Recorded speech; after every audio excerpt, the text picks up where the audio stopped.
Hello, hello!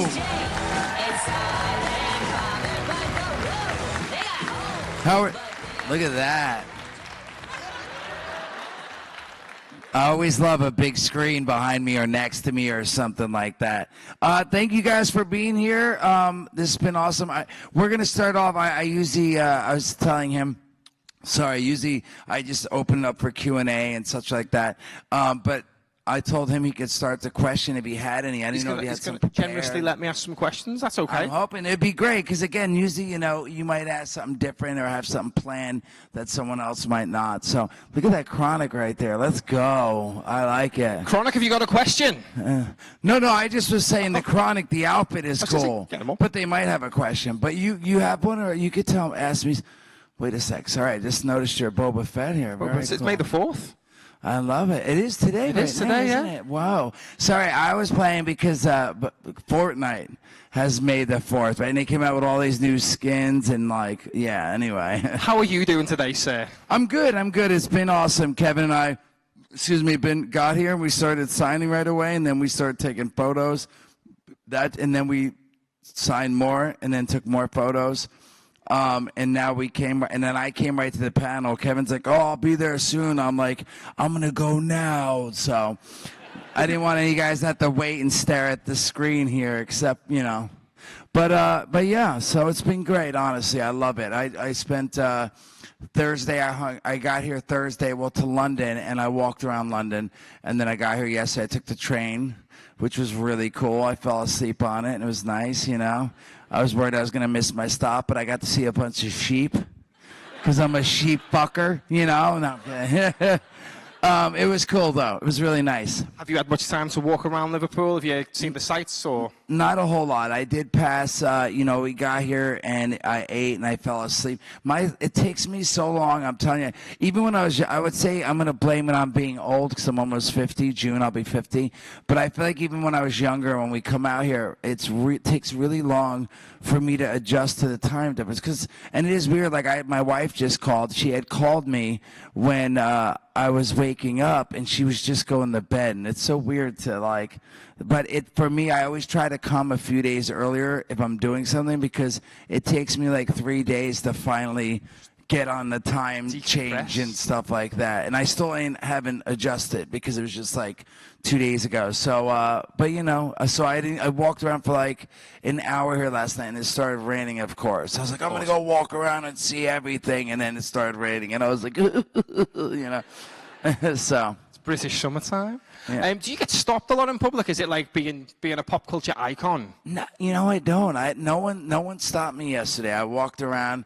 No one said anything. I feel like even at home, it depends where I'm at, but I would say, especially with my haircut now, I would say maybe once a week someone might be like, "Oh my God, I didn't recognize you, but I heard your voice, so I knew it was you. You're that guy, right?" And I'm like, "Snooch to the fucking nooch, So that was going to be my follow-up question. Are you just ever doing your shopping, just walking through a grocery store, convenience store, and in the background you said, "Snoot to the motherfucking nooch," really faintly? People say that sometimes, yeah. But I always feel like people don't, especially if I'm out of where I live, if I'm in a small town in Ohio or something, people are like, "I thought it was you," but I was like, "There's no way. Why would you be here in Ohio in this small town and stuff?" But it sounded like you, so But so yeah, usually I feel like they're waiting to see if it's actually me before they yell something. But then they might go, "Snooch to the nooch," or $15, little man, and I'll put that shit in my hand, baby, Please do. No. So it's cool. It's been, Kevin and I just did an event. We have a comic book store. It's been open now 25 years. The actual store has been there in Red Bank, New Jersey. But we did 2 days. We did an event where we take photos and we sign stuff and chat and stuff at the comic book store, because it's technically, this month is our 30-year birthday. Jay and Bob has been around for 30 years. How crazy is that? Thank you. Did everybody here watch Clerks at an inappropriately young age like me? But isn't it surreal for me to think like it's like when we were there and we were talking about it, like it really was like, wow, 30 years.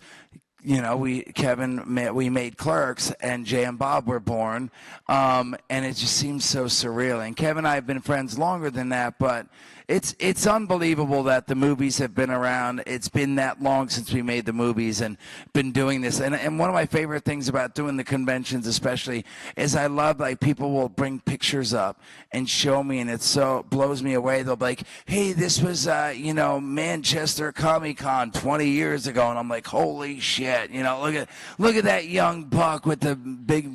There's probably kids here, right? Sorry, I forgot there might be children here, but it's really cool to see because people have captured. I feel like it's nice. People have captured. They get pictures while they're at the con stuff, and they keep them, and they've captured like my life throughout the past 20 years or so. It's pretty awesome. So. Does anyone have a question? I guess we can open up for you guys right now. You young men. Hello, Darby. You know what? If I'm invited and I go, I wish I had more. At first, the wife and my kids were going to come. The whole family were going to make a whole trip of this. We were going to, do everything we've done up to this point, and then we were going to stick around and we were going to stay and go sightseeing around the UK. But then we were going to go over maybe to France or something like that. But then things changed, and which they didn't wind up coming. So now I'm leaving Monday.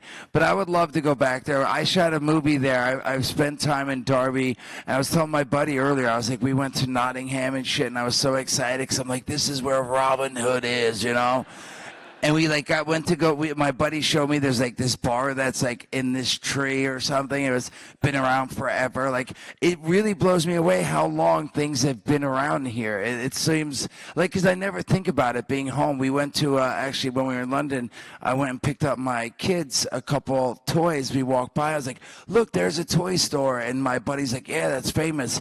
263 years it's been open. Hallam's, what's it called? Hamleys, thank you. 263 years, that blows my mind. And I'm like, how old is the city of London? He's like, I think it's like 400 years old. And then we Googled it, and it's like over 3,000 years old. And we're like, wow. But it is like all this stuff that's been around for so long.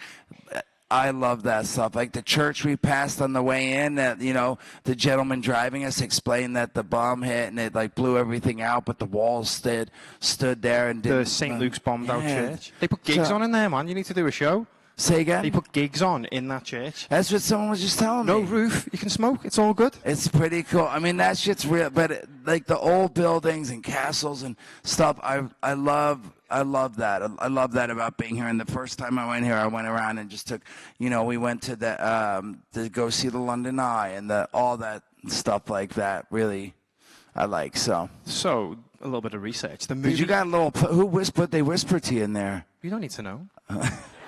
Are they bringing me out a birthday cake? No, I'm just kidding. Hey. Did they tell you? Did I answer your question? Sorry, I just realized that. Darby, hopefully, next time I come back and I have some time, actually my friend Dom, who's from there, who is the reason I went there, and we filmed there and stuff. I filmed a movie there I directed called Madness in the Method. Who knows? I might go back. Him and I are talking about trying to do another project together. Yeah, it was so much fun. I really did enjoy myself while I was there. So it was Madness in the Method? You Yes. directed it? Say again? You directed it? I did. I directed it. How was yeah. that? It was awesome. It really was. It was the only movie, the first and only so far. It sucks because I was all excited. I was about to direct another movie. Finally, someone's like, "Hey, I want you to direct my movie," and I was supposed to do it, and then the strike happened. So now that's put on hold because, like, while the strike was going on, which took for months, half the financing fell through. So it's still possible, and I'll post about it, of course, on my social if things happen. But it was great. It really was great. It was funny because I came down to do a movie. I did like 3 days on a movie called Devil's Tower. That was my buddy. Someone else directed and all that stuff. And he was like, "Hey, is there anything you'd want to do?" He goes, he's like, "I know you do the J thing and you do cameos here and do other movies." He's like, "But if you really had your anything you could do, what would you want to do? And I said, well, I would love to direct for one, and I would really like to play like a character like Hannibal Lecter, like a serial killer or something like that. I said, that's something I'd like to challenge myself and see. So my buddy was like, all right. He's like, I'm going to write you something. So when I left, like 3 months later, he's like, hey, I've been writing this script. I listened to what you said.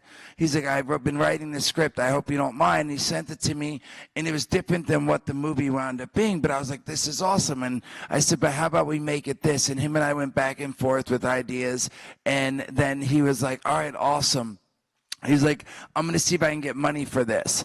And, like, I swear, like, 6 months went by. I didn't hear from him. And I just thought, like, he started working on another thing. He directs and he produces and stuff out here in London. Well, out in London and stuff. And so I didn't hear from him. So I just thought he, like, was working and forgot about it. And then he called me up. He's like, hey, man. He's like, I know it's been months, but I think I have the money for the movie, and they want you to direct it. And I was like, get out of here. And that's what the movie wound up being. We worked it out, and I came out to Derby, and we shot there. We shot some of it in L.A. We got Stan Lee in as a cameo, which was awesome. It was really cool for me because what was sweet is that it was my first movie only movie directed I did. And when I reached out, we didn't have a lot of money. When I reached out to people to be in the movie, it was really sweet because I didn't realize all the people that joined the movie was like, hey, man, it's Mewes directing his first movie. I want to be part of that. And they jumped on Dean Cain, Terry Hatcher, and Stanley, and David. I can never say his name right. But, yeah, it was really nice. I couldn't believe how many people agreed to be part of the movie, and they didn't get paid a whole lot. They just did it because they wanted to be part of my movie and all that stuff. So. You guys sort of started the Stan Lee cameo thing as well. And Mallrats was 95, and you had Stan Lee pop in and do a bit part. Yeah. And then that became his thing. Well, that was all Kevin, honestly. But yes, I know. But it's cool to know that sort of started it, and then he started popping up in all the Marvel movies, which is awesome. And I think it's really awesome. He really He shot my movie last, but he shot the other movie, and one of his last movies shown is the Marvel movie, right? Miss Marvel, and he's reading Captain Marvel. He's reading the Mallrats script. He is on the bus. Which is so surreal, because, right, he started his cameo with being in Mallrats, and then he had, so it's really surreal. I mean, he's awesome, so. And being on the directorial side of things, how much of a challenge was that? Like, did you find yourself wanting to not direct too much, but don't do it like that, do it like this? Or how did you find being a director? Were you able to just let the actors do their thing, or did you want to put lots of input in? No, I definitely wanted to put input in, but it was tough. I feel like trying to want to really focus, and I was able to focus on directing, but it was tough to also try to manage that and my being in it so much of the movie. Like, I'd get there and we'd block out the scenes and stuff, and I'd be like, all right, cool, we're going to block it out here. We start here, the camera's here.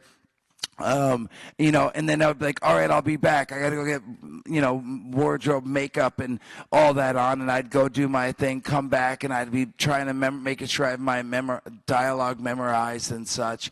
And then we'd do a take, and then I'd watch playback, and then we'd do another take, and I'd watch playback. So it was tough, but it worked. I mean, again, I feel like it worked out, and I've gotten good feedback about it. So, but yeah, it would have been nice to do my first directing job, just directing, and getting to really talk and rehearse with the actors and do all that stuff. That's got to be tough, as you said, to direct yourself, because you can't really tell yourself off.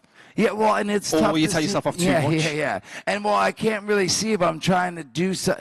It was tough to try to do something and not, got to get to see me actually play it out. I could with playback, but it was tough to really focus on I should do it this way. I should have said it this way instead. It would have been better, because I'd be like, okay, I got all the beats and everything looks good, so let's move on. And I would focus more on whoever else was the Brian O'Halloran scene. I think turned out great and all that. So it was interesting. It definitely was an interesting first time directing. So. Have you got directorial influences? Yeah. Do I have any? Yeah. When you see films directed, you're like, that's my guy.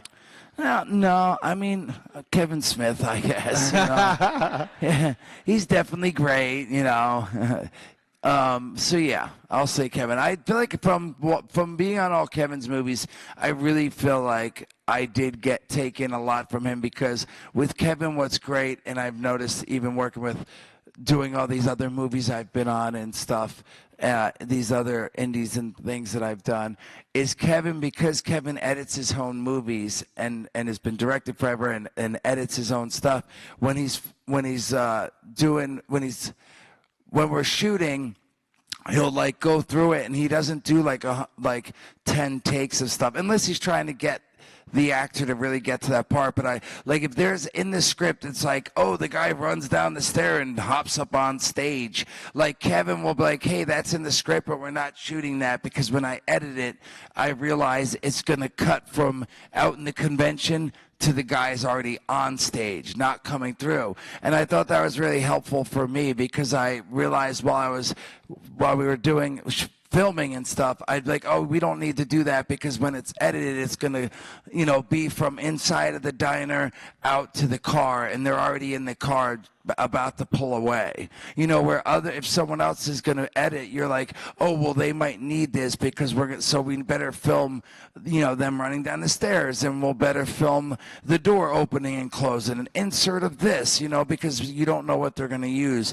But I feel like from working with Kevin so much, and because he edits in his head while we film, I feel like I took that and I was able to do the same thing, sort of. So it's a great director school sitting on the set of a Kevin Smith film. Yeah, it was Liverpool, nice. You're remarkably quiet tonight. We've got no one at the microphones, please. Yeah. Well, someone. Yeah. I guess before I asked, and the dude was right there. So, what is this, if you don't mind me asking? They can't see that. That's for us. That's Is it a secret? It's a secret. They don't need to know. I'll tell you. Oh, okay. I feel like it's been the same. I feel like every time I look down, it's at the same number. I think they turned it back up. They keep turning it up. I think they keep turning it back up. So, like, we want to hear them all day. All right, let's go with you. You're all by yourself. No. Hey, dude. How's it going? Hello, young man. You have a question from Mewes. I sure do. You were in, do you remember Big Money Rustlers? Oh, yeah. Movie? And I always just wondered, how did you land that role in Big Money Rustlers? Do you ever have, a relationship with them before that? Or... Yeah, so the ICP Twisted guys, over the years I've run into them at conventions. I used to do this one comic convention, it was awesome, called Rock and Shock. And those guys were there a few times and performed and stuff. It was cool because there would be a comic convention all day like this one, everyone panels and stuff like that. But at the end of the night when it closed, they would put on performances each night. Friday, Saturday, Sunday night, there would be Guar, Danzig, Insane Clown Posse, Twisted, all these different shows. It was really cool. So you'd go, at the end of the day, you go home, eat, and then go watch a concert and stuff. So anyway, I had met them a few times, and they brought it up, but they asked, hey, man, we're making this movie. We'd love for you to come do a cameo in it. Big Money Rustlers, guys, is a Twisted movie. It was cool. I got to play a cowboy. I was like, oh crap, and I get shot. It was the first time I got to put squibs on, and the squibs went off and stuff. It was pretty fun. I had a good time actually, and it was shot in this, they still have this old western town in California. I don't know if it's south or north or whatever, but it's like a real western. There's a saloon and all that. So walking through the town, it's cool. You feel like you're really in this old western fucking show and shit. So it was fun. I had a blast. But they just asked out. They reached out and said, hey, would you be in this? And I was like, of course, let's do it. So that's cool. Thank you. Hi there. So have there been any kind of memorable shenanigans that you've had on set? Any fun? I mean, there's a ton. One of my favorite stories I'll tell you is shenanigans. It was sort of shenanigans.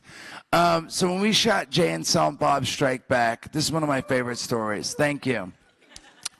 You in the morning, you go to the trailer, you get there, you go to your trailer, you get your script, the sides for the day. You're going to shoot scene 6 and scene this. And then you go right into the makeup trailer, and you put your clothes on first, your wardrobe for the day. And then you go in the hair and makeup, and they put your makeup on and shit so you don't shine and all that good stuff on camera, and they brush your hair and fix it, however it is, whatever. So everyone does that, is my point, in the morning. Every actor has to stop in there and get their hair and makeup and stuff like that. So at that point in time, when we were shooting Jay and Bob, that CD came out, Shaggy. So she called me in the shower. Wasn't me. So she called me in the bathroom, you know. And that whole CD I was like obsessed with. There's like 4 songs back to back that I really liked. And so I bought the CD, and when I'd get in the makeup trailer, I'd be like, hey, can you play this? And they'd be like, of course. So every day they would play for me. So everyone that came in started hearing the songs over and over again, right? And so, like, I feel like I started getting it stuck in everyone's head that was on the movie that had to go in the hair and makeup trailer. And we're in that scene, you know, the tunnel scene. It's like a parody on A Fugitive. It's Jay and Silent Bob and the monkey and Will Ferrell.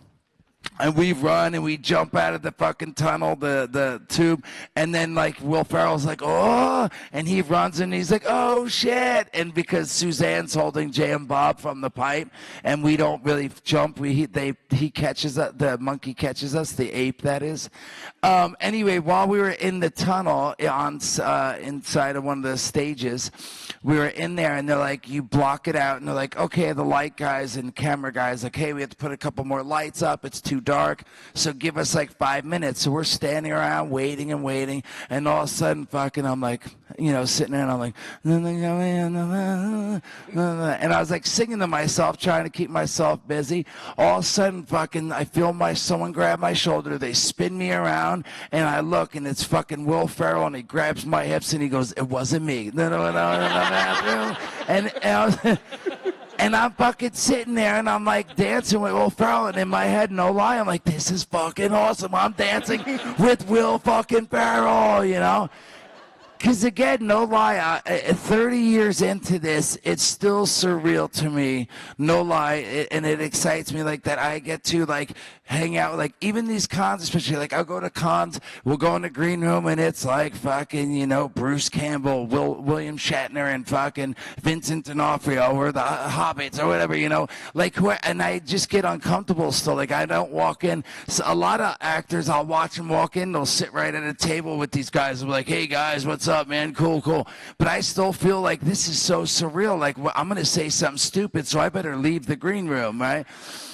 And it's still, so my point is like, even with Will Ferrell, we're working with him, but I fucking think he's one of the funniest guys ever. And I just was like, this is surreal that he grabbed me, and he's humming and dancing the song that I love to me and shit. So anyway, I've told that a few times because it really is something I'll never forget. Like, I danced Will Ferrell, and I didn't grab him, he grabbed me, and he was leading, you know? So. Thank you. Thank you. How was that going from Jay and Silent Bob? It's mine. It's yours, yeah. Thanks. Good. Jay and Silent Bob being minor characters in other people's stories to getting your own movie. How did you feel about that when Kevin told you that was the next one? It was awesome. It really was. I was excited because I'm like, you know, for me it was like, wow, not only am I going to be in all the scenes, but I'm like, my name's in the title. And again, it's like, my name's Jason, but Jay, whatever. But I'm like, well, I have a movie with my name in the title, which is a big deal. And it was a really big deal back then for me, and it still is. But yeah, it was mainly that, like, wow, I can't believe. At the same time, I was a little nervous, like, wow, I have to carry this movie now. I have to be in, and you know, and I realized it as we were filming, because especially with Chasing Amy, it's like Clerks, I popped in, I shot a couple days, and then, you know, Mallrats, I was in it pretty same amount, like decent. Chasing Amy, I was in one scene, and then all of a sudden now I'm in like every single scene and stuff. But again, I was super excited, and just excited again that I'm like, wow, we're doing another movie with the characters. So now we've done Clerks, Mallrats, Chasing Amy, Dogma, and now we're doing a 5th movie with that. So, and still now, like every time we wind up doing one, I'm like, wow, this is awesome. Like, I just can't believe that, you know, we've been lucky and blessed enough that you guys continue to watch the movies and come to our podcasts and our stand-up comedy, amusing stories, or the conventions, and come see us. So thank you guys very much. Thank you.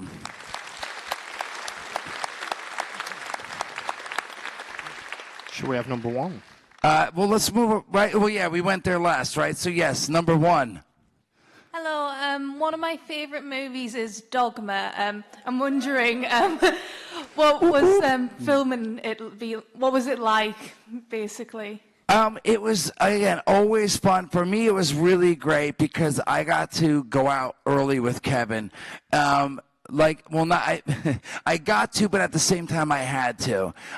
We've shared it before on the podcast, but I was really messed up right before Dogma, and Kevin's like, I was trying to get sober to go on, do the movie because I was such a mess. So Kevin's like, hey, we're going to do this movie, and if you want to do it, we really need you to, like, be sober and be better and stuff like that. So he's like, I want you to hang with me so I can help, stick around with you and be there and shit for you. And I was like, that's great. That's a great deal. So I lived with Kevin in Jersey for like a month before that. And then he's like, well, I have to go to Pittsburgh now because as a director, he had to look for location scouting and meet with people in the wardrobe and do all this stuff. So I went out with Kevin like way before anyone really had to be out there, any of the actors or anything.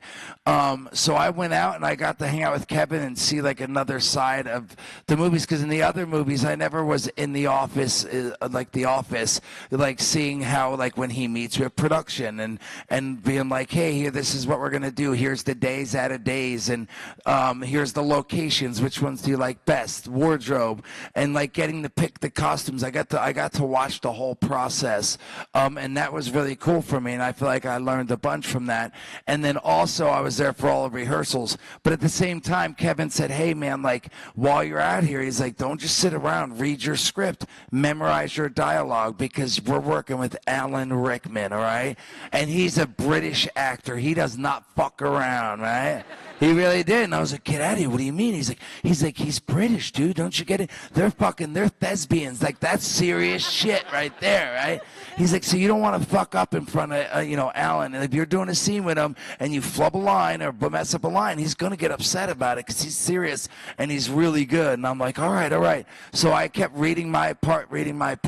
And I had read my part so much, and I was there for so much time. While some of the stuff, of course, Kevin was dealing with, I didn't really have, like, I'd sit there, but I didn't have anything that, like, put into the conversation or anything, because he'd be like, all right, we're going to go over each line by line of this. And I would be like, all right, I'll be waiting out here reading the script. So by the time we started filming, I had read the script, because that's all I had to do was hang with Kevin, go listen to some of the meetings and learn some shit and read the script, right?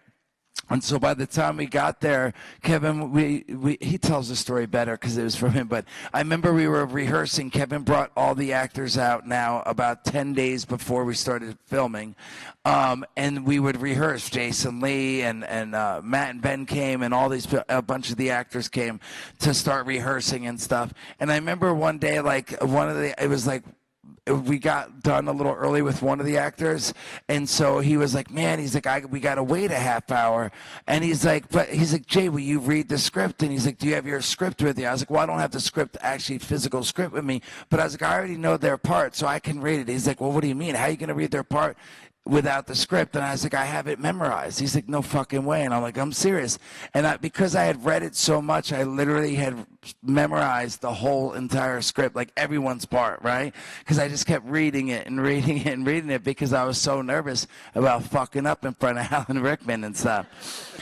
Anyway, so it was fun. I mean, I had a blast. I got to, like, do things I hadn't done before. Like, I got to shoot the Uzi, which was, I mean, again, it's just a simple little thing, but when I'm like, no more bull, no, I'm like, count the shells, sucker dog, and then fucking it runs out, and I'm like, no more bullets, I had a blast shooting that movie, but I really have had so much fun with all the movies, working with Kevin on all the movies, because we've known each other and we work together so much. It's just always like him, and a lot of times he, especially for the first all the way up to Jay and Bob, I would say, he hired a lot of the same people. It was like the same DP, the same like first AD, second AD, script supervisor, you know, whoever he could hire back would come back. So it's like all of a sudden we shoot Mallrats and we're hanging out for 2 months. We don't see them for about a year and a half, and then we shoot Chasing Amy, and everyone's around for like 2 months, and then, you know, so every time you shoot, it's like camp and stuff. So I've had so much fun, honestly, with all the movies, and especially Dogma, like I said, because of that. And I got to work with Alan Rickman, which was amazing, and Chris Rock, and it was fun, lots of fun. I hope that answered your question. Sorry. Thank you. Do you find people come up to you with different movies and be like, oh man, this is like, what's the most common movie out of all of the Jay and Silent Bob films where someone comes and goes, man, Dogma's my jam, or Mallrats? Is the one that sticks out more than the others? Yeah, I definitely feel like if the last couple of years, I feel like people doing the conventions, people seem to really like, come up to me and tell me anyway, that their favorite seems to be Mallrats or Dogma. Right? All right? Yep.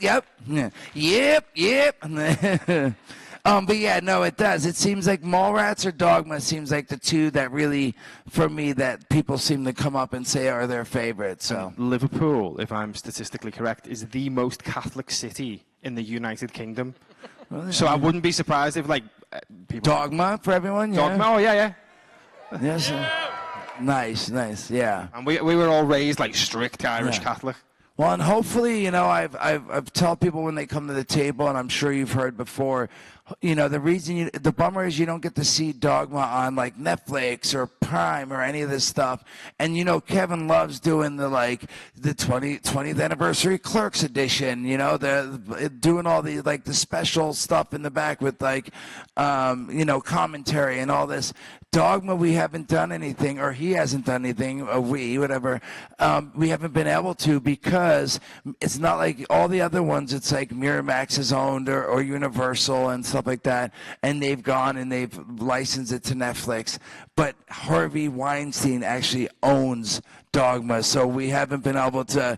That's why you guys don't see it out there. There's no new release of a 20th anniversary or 25th, whatever, and there's not on Prime or anything. So hopefully, eventually, I'm assuming he's going to wind up selling it, and hopefully it'll get out, and we'll be able to see it on Prime and all of that stuff, and do some kind of special edition. I think long overdue. Nice. It's an incredible piece of film.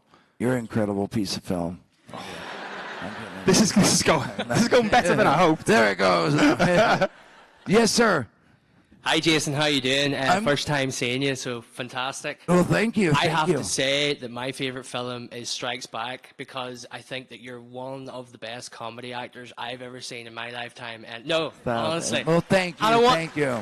I kind of want to touch back on the Strikes Back, because you kind of mentioned it earlier. Like, what was that process like for you? Because you went from small roles to slightly bigger roles to leading a movie. Like, were you not nervous? Because I know that you were. You know, back at the very start in Clerks and stuff, you would have been nervous and things like that. So, you know, how did the experience take you through the years to Strikes Back, and what was it like filming Strike Back? Yeah, I mean, again, super fun for me for Strike Back. We got to stay out. We went out to, we were out in California. And what was awesome is I got Kevin, they rented a house for Kevin and his family, and then there was a guest house, and I stayed in the guest house right there. So again, I just hung out with Kevin a bunch, and I'd get to go to the office and hang out and stuff. It was great, but yes, I was nervous, and I'll be honest, because yet again, I had after getting back from Dogma and stuff, I had gotten back and getting real personal, whatever, but I always share stuff on our podcast and all this. But my mom had just passed away before Jay and Bob. So, I was already using drugs, don't get me wrong, but I got, even more, I got heavier into drugs. So, when I got really bad at this point, and Kevin's like, we're supposed to go do this movie, you need to get better and sober, and you're coming to LA with me, and you're going to stay with me for, again, a couple months. So again, that made me a little more nervous because I was like sort of trying to stay sober and I was withdrawing and all this stuff from opiates. But after I started physically feeling better and we started going through the script and rehearsing and all of that, I guess I was sort of nervous because again, I had to carry the movie, but at the same time, I got to work on it and be around with Kevin all the time and really go over it, the script over and over. I didn't memorize that one. There was a lot more stuff for me to do, but yeah, it was a blast, man. Getting to work with Will Ferrell and then like Judd Nelson and going out to like that diner with the monkey and stuff like that. I mean, it was just awesome. It really is. It's a lot of fun making movies in general, but with that one, just like we went all over shooting in different locations and stuff. Some of them's long, like when we went to go to. You know, when we get riding in the van with what's his name? One of the times Kevin actually got a little bummed because I couldn't stop laughing and we had to keep doing takes. Is when Sean William Scott. I don't know why I always blank on his name, but when he had like the thing in it, and I was like, if you were a sheep, would you fuck a sheep? And he's like, you got a weird sense of humor, little boy, or whatever he says, right? He fucking made me laugh so hard when he's like, of course, you know. And I started laughing really hard, and I messed up the take, so we had to do it again, and then I tried it again, and I just could not stop laughing. You know, like when you start laughing, and you're laughing so hard that you start to tear up and stuff, and then people around you start laughing, so then you laugh harder, and then they laugh even harder, and back and forth. Like, I kept messing up. Finally, I was like, I gotta take a second. So we had to wait a minute to start shooting, and I finally got through it. But yeah, so much fun driving in that van with Sean William Scott, and like doing that scene and talking about the fact like I'm gonna get some pussy for milking a monkey, you know. It was fun. It really was. I had a really good time. All of them, though. Again, all of them. I've had a really good time shooting with Zach and Miri Make a Porno blast. We were out in Pittsburgh and stuff, and I got to play a different character, but again, it was Kevin's movie, and he's directing, so it was fun.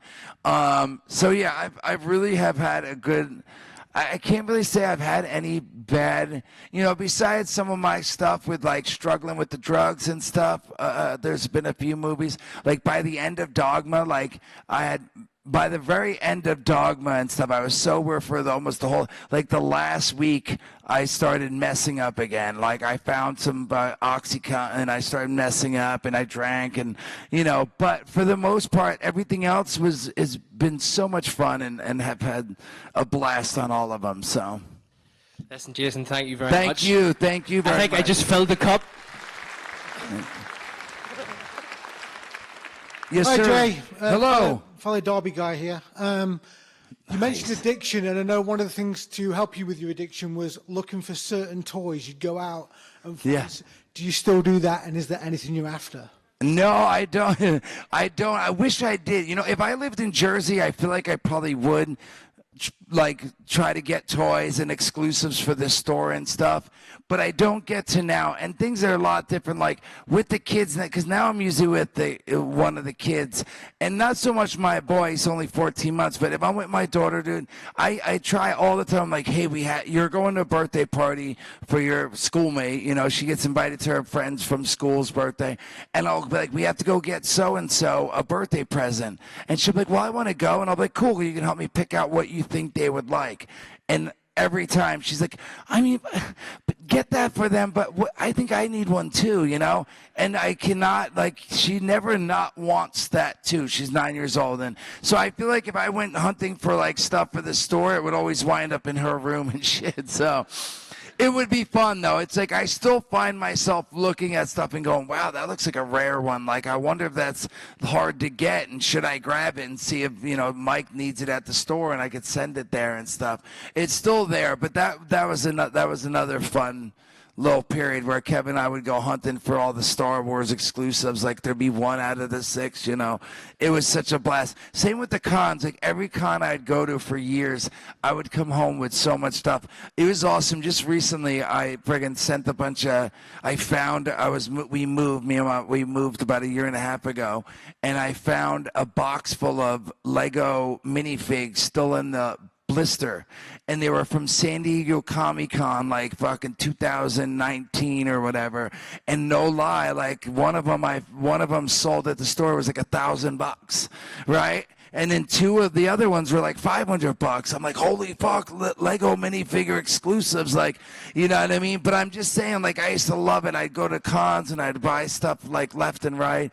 But anyway, yeah. So yeah, I still enjoy it. I just now look and I like the 5 things I want. I might get the one. Like if it's something like, all right, I've been looking at this at the last 5 places.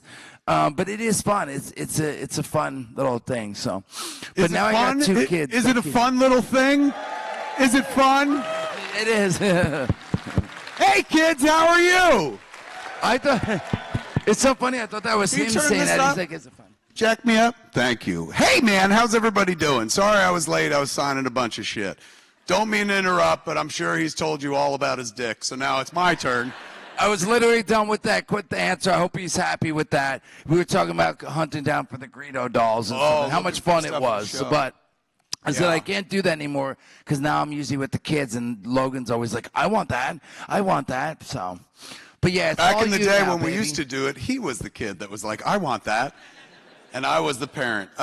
Hey man, I just want to, before we go further, I just want to tell you a quick fucking story that has been amusing the shit out of me. I live in Los Angeles, as does he. The house I live in, I bought from Ben Affleck 22 years ago. He lived in it for 8 months. I've lived in it for 22 years. We still refer to it as Ben's house. So we've been in Ben's house for over 2 decades, and it's got this giant green front door. It's like something out of Lewis Carroll. It's fucking huge, right? Very tall, about 3 people tall and shit. But no peephole. So if somebody's at the door, you don't know who the fuck is there, right? So I was in my office, which is on the same floor as the front door, down the hallway, and I hear the doorbell, and I'm like, oh, hopefully somebody will get it. Nobody lives with us anymore, so I was like, fuck, it's me. And so I got up, I go to the front door, open the front door and shit. And like, I'm always worried about home invasion, because since we can't see outside, I just have to open the door to see outside. Anybody could bum rush into the place.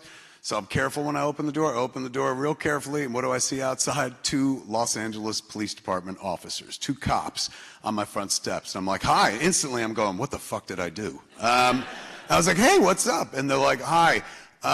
There's a woman who was sitting in a car in the neighborhood, and she got out. She's older, and she's lost now. And she may be, a bit on the senile side. So the people who she was with, they're worried. They didn't know which way she went. We see you have a camera on your house. I was like, yeah, I got a security camera in the house. He goes, we saw that. He goes, can we look at your footage to see if the woman walked past? And I was like, oh my God, yes, absolutely. In fact, like my security thing is on my phone. So let me pull it up. I'll pull up the video and we can scroll through it. And he's like, that's excellent. I said, I know about all this shit because I watch TV. And he goes, yes, of course. And so I pull up my thing, I'm scrolling through it, and I'm like, they tell me I got the best system money could buy and shit, and yet I cannot pull up this clip to save my life. I could try to scrub through it and whatnot, and it just goes into thinking mode. And the other officer is like, standing there, he's like, should I move my car? Should I pull my car closer to your house? Because the car was there with the lights on and stuff. I was like, yeah, just by way of traffic, I guess you can pull it right into the driveway. And then the second cop looks at me, and both of these cops, I swear to God, like when I opened the door, I thought it was trick or treat because they look like they're 22 years old. And then I realized, oh, I'm just old and everybody's young now and shit. So these 2 junior cops are standing there and whatnot, and the guy goes, can I pull close to the driveway? I said, yeah, go ahead. And then he looks at me and does a double take, and he goes, holy fuck, are you Kevin Smith? And I was like, holy fuck, how does someone so young know who I am? And the other cop was like, yeah, it's fucking Kevin Smith, man. Didn't you see that the moment he opened the door? And I was like, they both know who I am. This is fucking awesome. So I was like, look, why don't we go inside? We go to my office, and we could look at the computer. It's plugged in, not on my phone and shit. I bet you we could get the image better. And they said, okay. And so I lead him into the house. And as I'm talking to him, I noticed, like, I don't know if it's the same over here, but back home, every police officer now has a camera, like, on their chest. So no matter what you're doing, you're interacting with them, there's video of it. But my fucking, like, I saw it. I was sitting there chit-chatting with him, and then I saw the camera, and suddenly I got aware of it, and the weirdest fucking thing happened. Instantly, I sucked my gut in. And I was like, yeah, officers, this way. I brought him to my office and whatnot, pulled up my laptop, was scrolling through to try to find the footage and shit. And they got, the walkie-talkies. They wear like full outfit and shit. And they got the walkie-talkies that are right here that they talk into and shit. All of a sudden, this guy, one of them goes, and the guy goes, and he turns to the other guy and he goes, just shooting down on Hollywood. And Hollywood's like 2 blocks away and shit. And I was like, seriously? He's like, yeah, it's a rough town. Then out of nowhere, I swear to Christ, all of a sudden I heard, come off his chest. And I was like, did somebody just get fucking shot? And he goes, no, sorry, that's my ringtone. And he pulls his phone out. And I was like, don't you think that's a rather unsafe ringtone? He goes, it's from Lethal Weapon. But in any event, oh shit, did Jay leave? Fuck. Anyway, that was just a story about what I've been up to and before I came over here. And let's turn it over to y'all. I see people standing at mics. You might be like, I didn't have a question for you. It was for the other guy and shit, but I could probably answer it. Yes, I'm still here. Don't worry. Thank God. I thought I was alone with all these people. Go ahead. Or no, never mind. You go ahead. Because you're looking like, don't fucking pick me. Is that what that look was about? You want me to go there? Either way. You can go ahead. Fair enough. We'll start there. But we are coming back to you. The Eye of Sauron will fall on you and shit. It's fucking funny because there are hobbits in the building. Yes. So, I have What's to your ask name? this. My name's Joe, and I What have is it? to Joe. What? Joe. J-O. Joe. Everyone give it up for Joe. Joe's next. So I have to ask this because it's one of my favorite TV series. But what was it like filming on Degrassi: The Next Generation? Fucking amazing. Him and I had been Degrassi fans since I worked at Quick Stop. I used to go to the store in the movies and that I worked at. On Sunday mornings, the Sunday newspaper was thick as a fucking dick. The New York Times is like this, and it comes in, back in the day, it came in like 9 different sections that you got throughout the week, and then on Sunday, the front page shit came, and then you had to put all the papers together. So I'd ask my friends to come help me, because I'd go down to work Sunday at 5:30 in the morning and shit, and I asked Brian and Walter, be like, hey, you want to come down and help me make papers? Like, fuck no. Jay, I would be like, you want to come down and help me make papers? I'll give you $2. And he was like, okay. So Jay would come down with me and we'd make the papers. I'd pick him up at his house 5:30 in the morning and shit. And we'd go to the Quick Stop, which was only like 3 miles from where we lived, make the papers and shit. Once all the papers were done, we'd watch TV. And on TV, they were doing reruns of the show that we used to watch called Silver Spoons years and years ago. So we'd watch that. But they ran like back-to-back half hours, and then after that, it was over. And Sunday morning, without cable, we just had like a TV with rabbit ears and turn the dial and shit, old school TV, black and white. On Sunday morning, nothing to watch but fucking church programming. Like tons of Jesus all over the air and stuff. We weren't looking for that. So we start clicking around, look for anything. We fell on PBS, which is a public broadcasting system, and they were airing this show, which turned out to be Degrassi, I guess the Degrassi High. There were 2 shows. There was Degrassi Junior High and then Degrassi High. So I guess we tuned in for the second half hour, and it was the Degrassi High half hour. So first they do an episode of Degrassi Junior High, then they do Degrassi High. We didn't know any of this. All we knew is there were young kids on TV, and that beat somebody talking about Jesus. So we started watching it and shit. Now, as we're watching it, it's set in Canada, as you well know and stuff. And back then, not so much the next generation, but Degrassi Junior High and Degrassi High, one of the novelties of the show was that they cast real kids. The kids looked like kids. They didn't look like they belong on TV. They looked like they belonged sitting next to you in a classroom. So they were very identifiable. It was really, really cool. So as we're watching this show, we're like, what the fuck? There's like, all these people look like they're people in our town. They don't look like TV people. And why are they talking like that? Like, everyone's saying A and stuff like that. Oh my God, this is so stupid. And we made fun of it. We hate watched it for about 15 minutes. Then all of a sudden, one of the Canadian girls is like, I'm getting an abortion, eh? And we were like, what the fuck? Because this is like at a time, they didn't do that on programs, like 90210 existed, they didn't talk about abortion and shit like that. Suddenly the show got real, and we were like, oh fuck, and we got way into the soap opera of it, man. Like one of the 2 twins, Heather and Erica, was going to get an abortion. Bunch of people confronting her, she went in. The scene in Dogma, where like all the protesters are out in front of the abortion clinic, came lifted from Degrassi High. Like, I've never gone through something like that in my life, but I saw it on a TV, and I was like, fuck, I'll put that in my movie and shit. So we loved Degrassi in a big bad way. Every week we'd make the papers and then sit there from 11 till noon and watch it like it was our soap operas. And then, you know, what was it? I guess when we made Mallrats, I was in Canada, I was in Toronto before we shot the movie, and I looked for Playing with Time Productions, a company that made the show years ago. It had been off the air for a while. And I was like, I'm looking for a Degrassi high school jacket because I'm making this movie called Mallrats, and I want Shannon Doherty to wear it in the movie because 90210 was ripped off of Degrassi, and I think it'd be a cool kind of inside joke.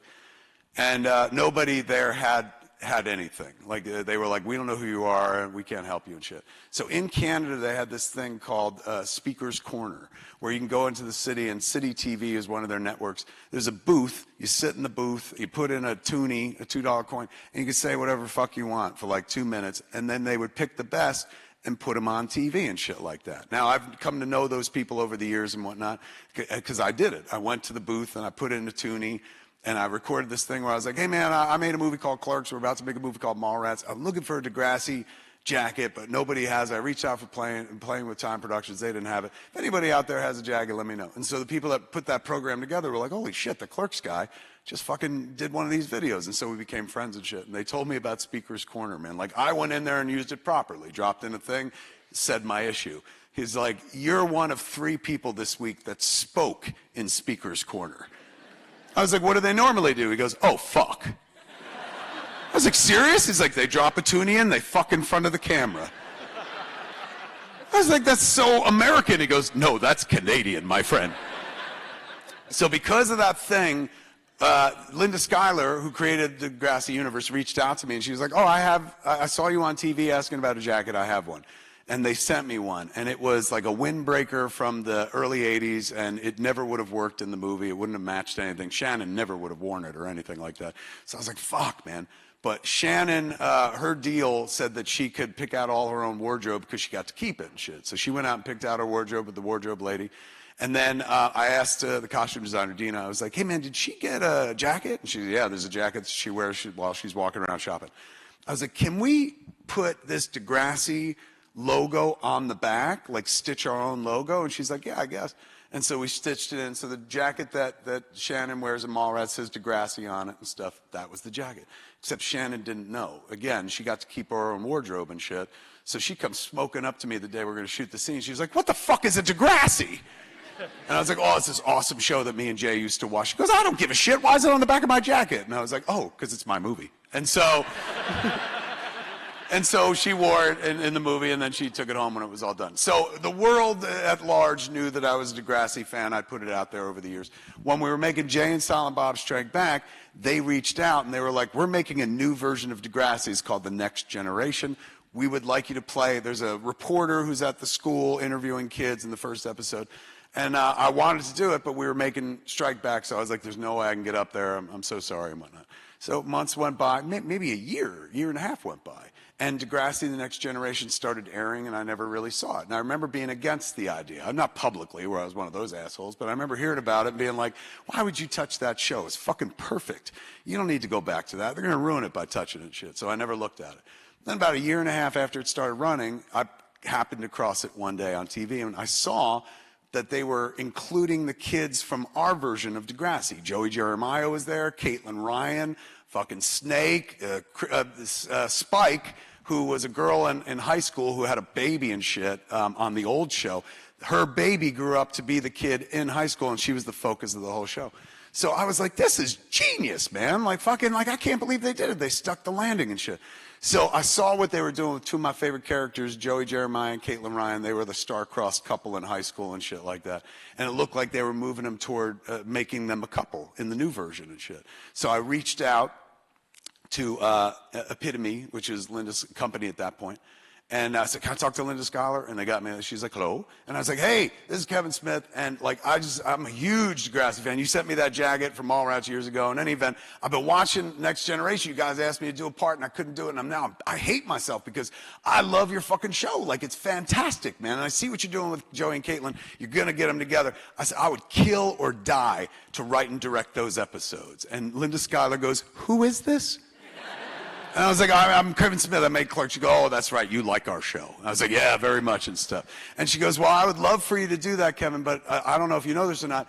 all of Degrassi is funded by the Canadian government. We get arts grants up here. We don't have studios and whatnot. So in order to qualify for those grants, all of the key roles have to be filled by Canadians. So I would love for you to write and direct, but you can't because you're not Canadian. And it was fucking heartbreaking because I've been told no many times in my life, but not for that reason. Nobody's ever said you can't because you're not Canadian, you know? My fucking wife adopted it so quick because after she saw how it worked and shit, I was like, let's fuck. She's like, you can't because you're not Canadian. So she goes, well, but we could always have you cameo on the show. And I was like, you want me to be in Degrassi? I was like, oh, that's even better. Fuck directing, you know?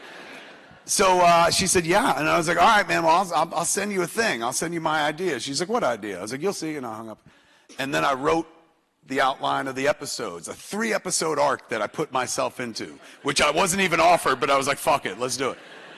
And then I faxed it to them. That's how long ago it was. I faxed it to them. And then I never heard back. They never fucking called, never said anything. And I just assumed that she was walking around the offices with this fax going, you know that guy who made Clerks? This is what he wants to do to our show.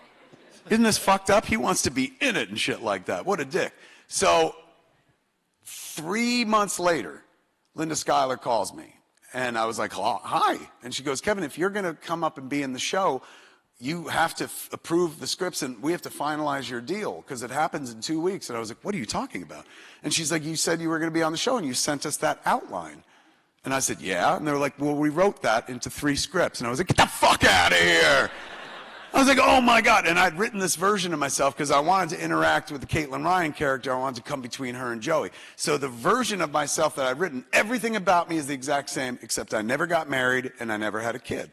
So I went up and I was able to then be romantically involved with a fictional character and shit. So I went and did the first episode and then flew home. And my wife was like, how was it? And I was like, oh my God, it was everything I dreamed about. And she's like, and you're playing yourself? And I was like, well, I mean, I'm playing a version of myself. She's like, what does that mean? I was like, well, it's me, but I've never been married and I never had a kid. And she looked at me so fucking sad.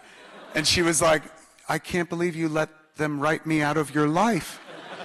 And I was like, I know, those fucking Canadians, right? Like, bitches, I'll fix this and shit. So then we went back, all of us, like me and Jay, because he was in the next 2 episodes. I appeared in the first part by myself, and then we came up with a production. The idea was we were shooting a movie in Canada called Jay and Silent Bob Go Canadian A, and that put us into the halls of Degrassi and shit like that. So when him and I got to go up there and like not only be in the show, but be in the show as our characters, this is a fucking closing a circle that started back in like 1990 when we would sit there and watch the show. It was absolute fucking bliss, man. And then they were going to make a Degrassi movie, and at one point they were like, we want you to direct it, and it came close. Paramount was going to make it and stuff, and then I went off and made another movie. They made the movie as a series of episodes called Degrassi Goes Hollywood or something, in which Jay played the director of a movie based on his own life, and then I would pop in and offer advice via Zoom or something like that. So I had my own grand arc where I got to be like a real character on Degrassi, and then he had his own arc where he got to be a character on Degrassi. And it's crazy because, like, you know, I've been in the business 30 years at this point. This is the 30th anniversary of Clerks this year, the 30th anniversary of Jay and Silent Bob. So we've been around for like 3 decades. That's very kind, thank you. So that's just a way of saying that we've done a bunch of fucking things. There's a bunch of things you can recognize me from and for. For example, today, as I've been signing things, it's like watching my entire life pass before my eyes. I watch myself go like this, like shrink and get huge and shrink again and whatnot. It is crazy. Of all the things that I've ever done, though, I can always pick people as they come up to me and know what they're about to say. Not specifically, but I'm like, this is a Jay and Silent Bob person. This is a person who loves the podcast. I could tell this one loved Live Free or Die Hard and shit like that. I can pick the Degrassi people out. They all look like you. They all look like you. And as they come up, I'm like, this is a person who knows me from one thing only. And they'll come up and be like, years ago, you were on a show called Degrassi? And I was like, I was on that show and shit. So it's a big part of our mythology, even though we didn't create it or anything like that. And one of those things that, like, I used the job. Some people use the job, right? Some people use it for sex. Some people use it for fucking partying, get it lit and drugs and shit like that. I used it to get to Degrassi. You know, I used my juice, and people were like, what are you going to do with this juice, man? You want to fuck a model? I'm like, no, I want to go to Degrassi Junior High. But that's all the Degrassi I got. Thank you. Good? Thank you. I don't know if you want. Guys, thank you so much. I'll see you at my table after you're done talking to Kevin and such. Thank you so much. Give it up for Jason Mewes. Go, Jason. The monitor here is telling me I have less than a minute, so we're going to hit you real quick, man. What's your name? Hi, I'm Abby. What is it? Abby. Abby, give it up for Abby. Abby's going to finish this out. Woo. All right, Abs, what do you want to know? So, it being your 30-year anniversary, does it feel like you're looking back, watching an autobiography? I can't understand your British accent, Abby. I am actually from the States. I'm from Georgia. Yes. So wait, go ahead. 30th anniversary, go ahead. Does it feel like y'all are watching your own lives, or does it feel like you're like watching a character you created? Because y'all are the character. Y'all are Jay and Silent Bob. What a insulting thing to say. No. What an observant and excellent question. How do I interact with the movies? I mean, I'm fully aware that I make them and stuff, so I know that, you know, I have a role in all this and whatnot. But, you know, the story of Jay and Silent Bob, which honestly I thought would be not even a story, but a few scenes in the first movie we made, became this ongoing, you know, soap opera where I've now gotten to develop the characters. You know, in the beginning, they were just meant to be fucking joke generators and stuff. But by the time we get to like reboot, like you get to see Jay grow as a character. And so, and even by the time we get to Clerks 3, like there was some weird maturity to them mixed in with all the immaturity as well. So I've loved watching them grow. I've loved watching Silent Bob shrink. You know, it's like sometimes I look at the movies and I'm very big, and in the more recent ones, you know, he may be heavier than me, which is kind of nice, a nice turnabout and fair play. And he's pretty damn fucking thin to begin with. You know, I look at them as kids, all the movies and all the characters.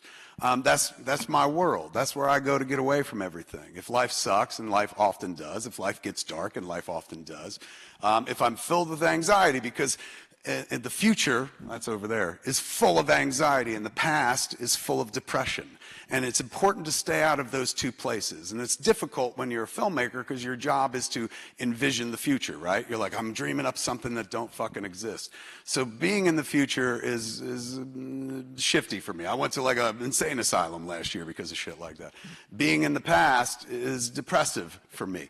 Being in the moment, here and now, mindfulness, this is it. This is all I can control. I can't control that. I can't control that. I can control maybe this moment or something like that. More importantly, I should appreciate this moment as opposed to living in the past or wondering about the future. But over the course of 30 years, they have kept me in the moment, and they have kept me out of my head and out of my heart in places when maybe I shouldn't be there because I'm not feeling especially bright or something like that. Being able to write the View Skuniverse is being able to create a world where everything kind of works out. You know, you don't have to worry about death so much unless you saw Clerks 3. You don't have to worry about the things that most people worry about, man. And you go in there, I go in there, and I've met so many people today who are like, your movies, man, like your movie's the movie that saved my life. And I'm like, you saved your life. I said, but honestly, like I know what you mean when you talk about the movies. They're my safe place as well. So I love them to death. I love them like fucking kids. At the same time, like I use them. I don't use my kid, right? I got one kid and I've never used her and shit. But the movies I use, I get from one to the other to fucking, they've financed my entire life. It's how I pay my bills and shit like that. And I always felt weird about that because I was given, you know, this ability. I don't know if it's a gift, but I was given this ability a long time ago to make shit up and make it work, right? Like writing and stuff. Creative writing I started doing when I was 11 years old, maybe even younger. And it's the thing that has kept me going, sustained me throughout this entire life. But sometimes, you know, as you're sitting there, it's the place to get away from everybody else, to get away from the things that are kind of chasing you and shit like that. And then I use it like for a living. And it always bugged me because something so precious that gives me a safe haven away from the world, I prostitute. on a regular basis. Like, I'm like, hey man, you like my story? How much? You know? And it's been weird. And I knew it going into this, that this was a business and that I would be making a living, hopefully that was the dream, off of, for lack of a better expression, my art. But it sometimes feels weird to sell off parts of real estate that you know you're going to need personally as well. Because it's not just like I write this shit or make this shit because it's my living. I make it to keep me sane. And so there's sometimes, you know, is this for me or is this for them? And lately, the older I've gotten, I've started doing more for me. Shit you'll never see. Shit that I just write that, like, maybe journaling kind of stuff. But I used to write for the pure joy of writing. And then for a long period of time, I would write because somebody would give me a lot of money to do so. And now I find that there's a balance. You know, I'll write for somebody else or I'll write to make a movie or something. But it's important that I continue writing for myself. Me, the writer me, started this journey long before filmmaker me came onto the scene. And long after they stopped me from making movies in this business, I will still have the ability to write. So that thing that nurtured me, did you ever read that fucking book, The Giving Tree? It's like that. Like, I've used writing my entire life, and now I'm 53, and now I use it to sit down and kind of, not so much relax, but rehab, if you will. Does that make sense? God, that was way too serious an answer. But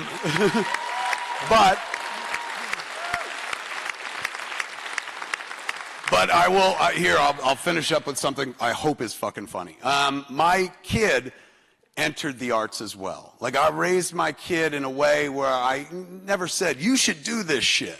My father never said that to me. My father would take me to the movies every fucking week. We'd watch movies. Never once was he like, you could do this, because we didn't come from that world, man. In the 70s and the 80s, you didn't tell kids they can reach for the stars and shit. Like, my father would be like, see that mountain? Never climb it. You know, like, you'll fucking fall, you know, kind of shit. So my father took me to the movies all the time, never once said, you could do this kind of shit. Now, I was the different dad. And it wasn't that he was like, he didn't believe in me. We just didn't come from a place where dreams came true and shit like that.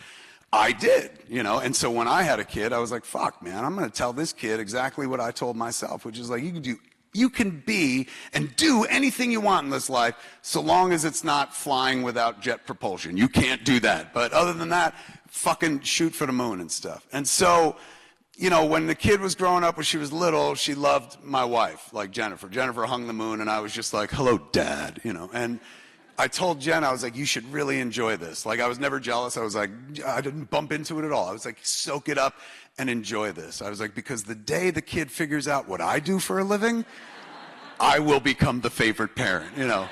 And eventually she did and shit. And sure enough, she gravitated to my world where she loves acting and stuff. She felt the call.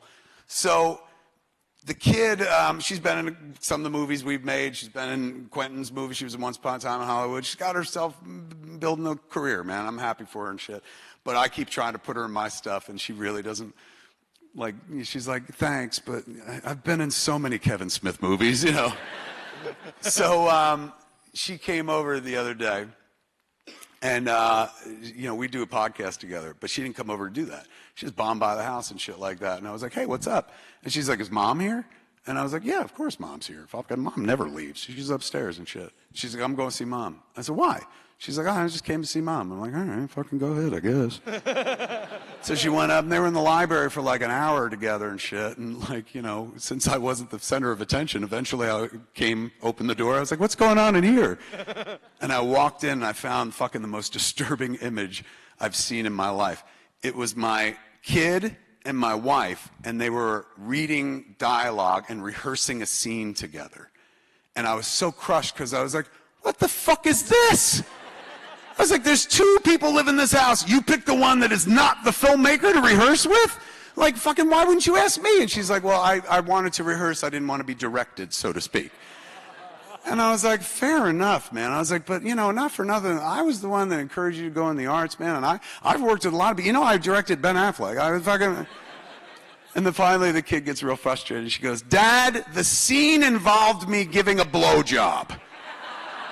And I was like, well, then talk to your mother. She's fucking excellent at this kind of shit. Ladies and gentlemen, you had a good time this evening. Yes. We got one more day of a Liverpool Comic Con. Let's enjoy it together, man. Thanks for coming out tonight. I love you all. Good night. Go, Kevin.